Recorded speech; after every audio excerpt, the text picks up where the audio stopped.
Olá, bem-vindo ao nosso canal do Raciocínio Clínico Integrado. Eu sou o professor Isidro Marques e o nosso assunto de hoje será sobre o ponto gatilho. O ponto gatilho, ele está bem presente no dia a dia dos nossos consultórios, das nossas clínicas. E o que nós temos observado é que, em alguns casos de ponto gatilho, utilizando as técnicas adequadas, como a digitopressão de Jones, o dry needling, a terapia de inibição posicional, a ventosoterapia e tantas outras, essas técnicas não conseguem de uma maneira efetiva desativar alguns casos de ponto gatilho. Então, o objetivo dessa nossa aula é exatamente passar algumas informações aonde nós vamos mostrar para vocês uma melhor forma de avaliar e de, consequentemente, tratar o seu ponto gatilho. Então, a primeira coisa que nós devemos fazer, antes de aplicar qualquer técnica, é classificar esse ponto gatilho. Então, o ponto gatilho, basicamente, ele pode ser classificado em ponto gatilho primário ou traumático, ponto gatilho secundário ou postural e ponto gatilho visceral, que vem de uma facilitação medular. Nós vamos descrever as características básicas de cada um desses três tipos de ponto gatilho e ilustrar com um exemplo para que possa ficar de uma maneira mais didática, para que você possa aproveitar o máximo possível o nosso conteúdo. Então, o ponto gatilho primário ou traumático, ele é decorrente de um episódio traumático, onde vai ocorrer um estiramento brusco do músculo, além do seu limite fisiológico. Esse estiramento ele vai ser captado pelas fibras sensitivas intrafusais, que vai levar essa informação por vias aferentes diretamente para a medula. Em resposta a essa informação, são ativadas imediatamente as fibras eferentes, que vão comandar um estado de contração reflexa de defesa do músculo, aumentando então a sua densificação e, consequentemente, formando o ponto gatilho. Vamos agora fazer uma ilustração, um exemplo desse ponto gatilho primário ou traumático. Vamos ter, nesse caso, o entorse do tornozelo em inversão. Nesse momento, a musculatura lateral, no caso os fibulares, são estirados. Essa informação ela vai ser levada via aferente para a medula, e na medula, através dos interneurônios, vão ser ativadas as fibras eferentes, que rapidamente vão enviar uma informação de contratura muscular, e aumentando a densificação, formando então o ponto gatilho. Então esse é o caminho do ponto gatilho primário. Já o ponto gatilho secundário ou postural, ele é decorrente de um desequilíbrio originado de um músculo e ou de uma articulação. E o interessante é que esse músculo do ponto gatilho, ele pode estar em concentricidade ou em excentricidade, o que de uma certa forma vai modificar a sua conduta terapêutica. Nós vamos dar um exemplo muito comum, que é a síndrome do piriforme, onde esse músculo, estando em contratura, vai comprimir aí o nervo ciático ou isquiático. Então vamos para duas situações, aonde eu tenho uma rotação interna do quadril que produz uma excentricidade do músculo piriforme. Já o mecanismo contrário eu tendo uma rotação externa do quadril, vai existir então uma concentricidade desse músculo. Ou seja, a modificação da posição do quadril, quer seja ela em rotação interna, quer seja ela em rotação externa, ela vai modificar a condição de contração do músculo. Então vamos novamente exemplificar essas duas condições. Se eu tenho uma rotação interna do quadril, excessivamente, o músculo piriforme é estirado e ele mantém a sua tensão de maneira excêntrica.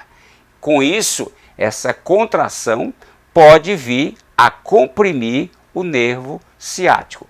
O que é que produz essa contração excêntrica do nervo ciático? A rotação interna do quadril. E essa rotação interna do quadril, ela pode ser produzida pelo ilíaco que está em anterioridade, ou vindo mais de baixo uma lesão do navicular, onde vai existir uma queda do arco longitudinal interno, fazendo toda uma cadeia ascendente, pé, tornozelo, joelho, quadril e pelve. E aí você teria então a ativação do piriforme, produzindo um ponto gatilho por uma contração em excentricidade. Já o mecanismo contrário, aonde você tem uma rotação externa do quadril, esse músculo piriforme vai ficar em concentricidade. Da mesma maneira, ele pode vir a comprimir o nervo ciático. O que é que produz essa rotação externa do quadril? Eu tenho a possibilidade de ter um ilíaco em posterioridade, ou posso ter uma lesão ascendente a partir do calcânio, um calcânio varo que vai produzir uma cadeia lesional ascendente a partir do tornozelo, do joelho, da pelve e do quadril. E também posso ter essa rotação externa sendo mantida por uma lesão do sacro. Então, o importante quando você tem, no exemplo apresentado, uma contratura, um ponto gatilho do piriforme, é estabelecer a posição que esse quadril se encontra. Se ele encontra em rotação interna ou externa. E daí você vai ter que montar a sua cadeia lesional para só depois resolver o problema do seu ponto gatilho. Já o terceiro ponto gatilho, que é o ponto gatilho visceral, ele é produzido por uma facilitação medular. Vamos entender a neurofisiologia visceral.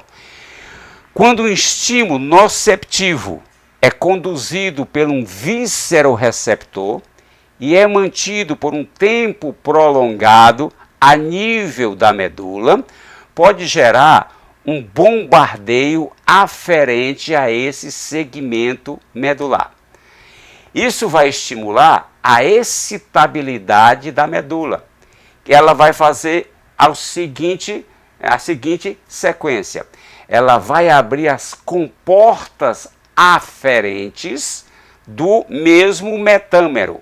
As comportas eferentes vão ser abertas do mesmo metâmero, porque essa informação de bombardeio está chegando por via aferente. Então, ela abre a eferência e exatamente essa eferência pode aumentar a excitabilidade do músculo.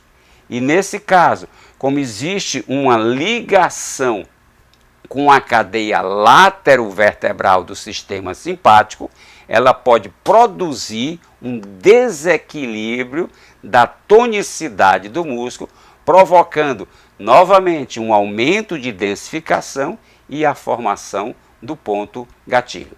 Na ilustração aqui nós observamos todo o conjunto de vísceras e essas vísceras, por alguma disfunção própria da víscera, manda uma informação aferente para a medula. A medula saturada vai abrir a comporta eferente e vai estimular todas as estruturas do metâmero, inclusive o músculo correspondente, e aí vai aumentar a sua tonicidade, produzindo o ponto gatilho. Então a conclusão seria: se eu tenho um ponto gatilho primário ou traumático, trata-se diretamente o ponto gatilho. Se eu tenho um ponto gatilho secundário ou postural, já que esse ponto gatilho é secundário e não primário, eu tenho que montar a cadeia lesional e descobrir a causa exatamente do que está provocando o ponto gatilho. No caso terceiro, do ponto gatilho visceral por facilitação medular, você tem que avaliar todo o metâmero correspondente do músculo do ponto gatilho e ver quais são as estruturas correspondentes que podem estar fazendo esse bombardeio aferente para a medula.